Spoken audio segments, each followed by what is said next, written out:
Okay, Dad, I'm back out here. I'm working on the transmission, the gearbox. This is first gear. First gear does not have a synchro, so what ends up happening is you end up taking those teeth. If you're not at a complete stop, then you end up starting to grind those down. And what happens is that instead of having a nice sharp edge here, you end up with this rounded sort of oomphy thing here. And so when the gear comes in here and tries to engage, then of course it often hits on that flat spot and you can't get it into gear. So what I've been doing here is I just blued it up so that I could see where I'm working, and I just use the Dremel and have been just sort of trying to just grind just a minimum amount possible to just get a sharp edge on there. And so that seems to be working okay. I'm about maybe halfway there. And so that point then, I'm not making a lot of grinding here. I'm trying to take out the minimum just so that there's a sharp point so that when I'm sort of engaging here, then it hits the sharp bit and is more likely to sort of engage and slip in. So I should be a whole lot better than I was before, and it's not perfect, it's not really super precise, but I know it's better than trying to hit that round top. So we'll see how the rest of this goes. I've been working on the rest of the shim stack, or the bushing stack for second and third, and I think I've got that mostly sorted out now. And I will start to put that back together. Second gear, third gear, I've had to measure a number of clearances there, and I'll show you that when I put it all back together. But for now, I'm just working on first. All right, Dad, you take care. Hello, Dad. Hope you're doing good. Been out here working on the transmission, so my main shaft. And a couple different things. Order of business here is second gear, third gear. First thing you need to do is to make sure that the bushing has the right protrusion. That is, the bushing is about 5 to 6 thou thicker, wider than the gear itself. Same with this one. That way, those gears don't interfere with each other. So there's a washer that sort of fits in here. It's got teeth on it. Sort of fits into these gearings here. And then the gear goes on, bushing underneath it, bushing, gear goes on. There's a spacer. And then this whole thing gets locked into place by this Circlip. And this Circlip has given me no end of grief putting it on and getting it off. Before I mounted the gears, I had to get all the bushings in, get the Circlip in with all the spacers and washers, and measure how much float I have in the whole assembly. So I did that and made a few adjustments to get that right. And then you have to take, so this Circlip goes on and off, and every time it is a pain in the butt. So I did that with an older one.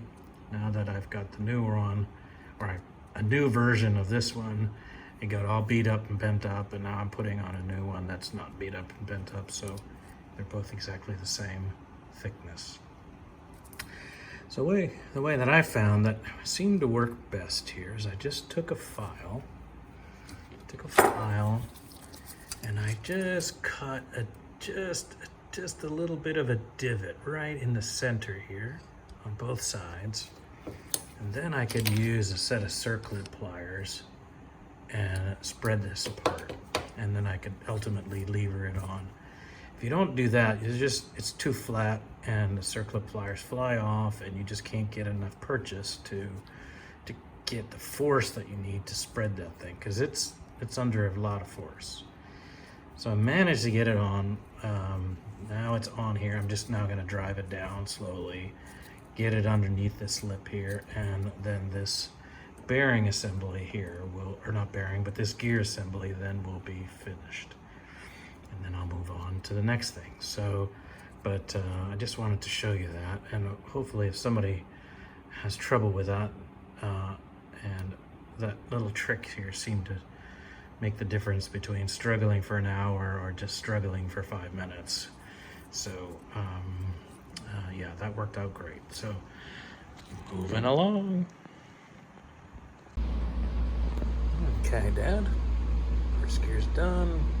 Assembled the top part of the main shaft. All came together okay. These bits and pieces slide in and out here as to engage and disengage. Seems like it's going okay. I replaced all the springs in both hub carriers, and there's a few ball bearings in there, 1/4-inch ball bearings. I replaced most, but not all of those as well. So it's ready to go. Put it away until it's ready. So I'm ready with the other bits.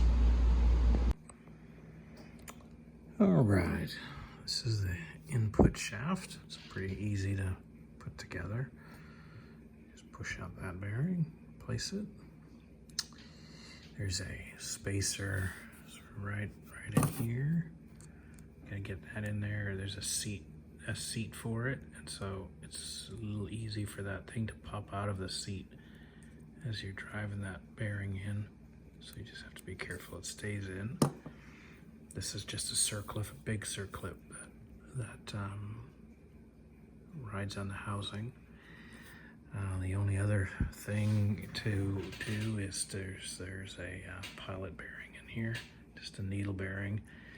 That comes out pretty easily. I just bought a new one, pressed it in, pushed it in using the old bearing to just get it mostly flush. I'm not quite sure if it's a little too far out right now or not. I'm gonna have to check on that. But anyways, new bearing, clean it up, it's ready to go. Okay, Dad, just getting ready to call it quits for a bit here. Did some work getting the lay shaft together, or the counter shaft, sorry. It sits in the bottom here, and it's got, straight gears and all the way up to first. And essentially there is a thrust washer on this end and on the other end. And you're supposed to put all the pieces in and then get it all situated into that spot, and then measure what the gear float is.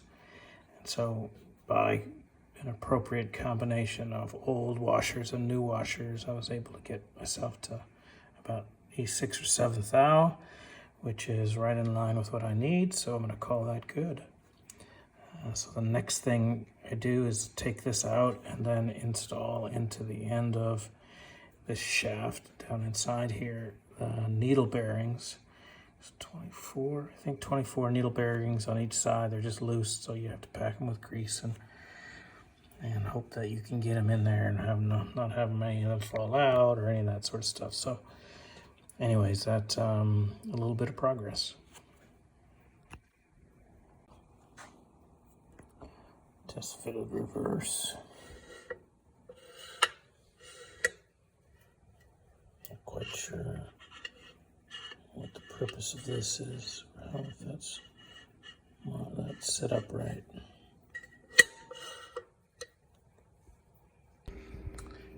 Okay, Dad. Took me a little while to get to this point. Got the gearbox on the press here.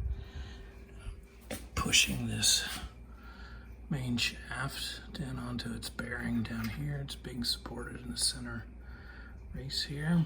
It's just sliding on in. I'm taking it real slow just to make sure nothing's binding, or I'll take it about most of the way, and then I'll cut out the wire that's holding all that together.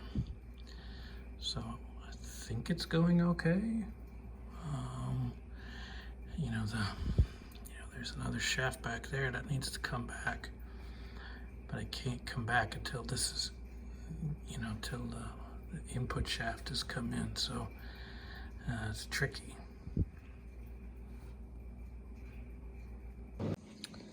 All right, Dad. Played hooky today. Decided I needed to try to get as far as I can on this gearbox. So it's all put together. Everything seems to be functioning just fine.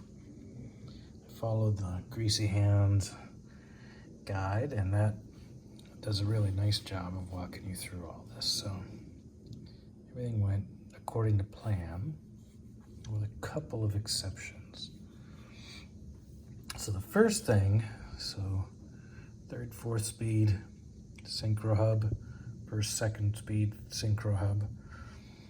This one was so stiff when I put it together this first time, I couldn't ever get it to shift. This one was loosey-goosey and it would just slop back and forth. So took it all apart, pulled them out. Turns out that the springs, and there's 1/4 inch ball bearings in there, the springs were smaller than the springs that were here. So these were 9mm springs, these were 12mm springs. And so because they were 9, they were just not enough pressure and this thing would just flop around.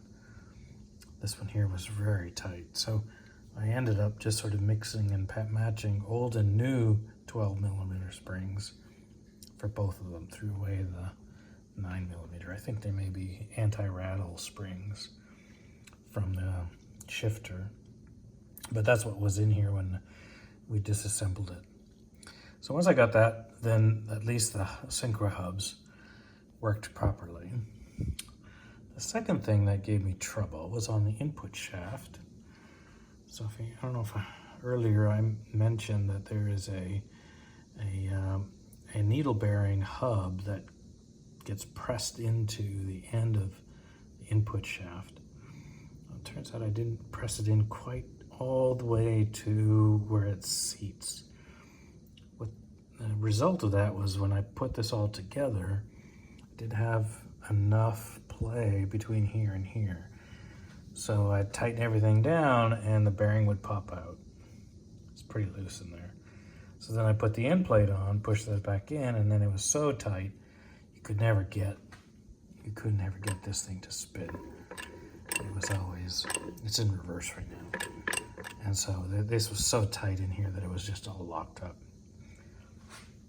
So anyways, by the time when I drove this in deeper, replaced the springs, could put it all together so that actually now all works pretty nicely now, smoothly. So the next thing for this is now I'm going to rebuild the shift mechanism. It's just all rusty and it's very stiff, and so I'm just going to start to, the Greasy Hands manual also has a method for doing that, so I'll follow that and do that probably when I get back from vacation to see you. So anyways, I'm going to end this one here, and I look forward to coming to you in a short while. But at least as far as the gearbox goes, I'm going to call this a success so far. And so the next thing to do then is going to be to button it all up. I'm going to mount the overdrive to the rear of this, start installing the working pistons for the hydraulics on the overdrive, and overall I think this is coming along okay. Talk to you later. Bye.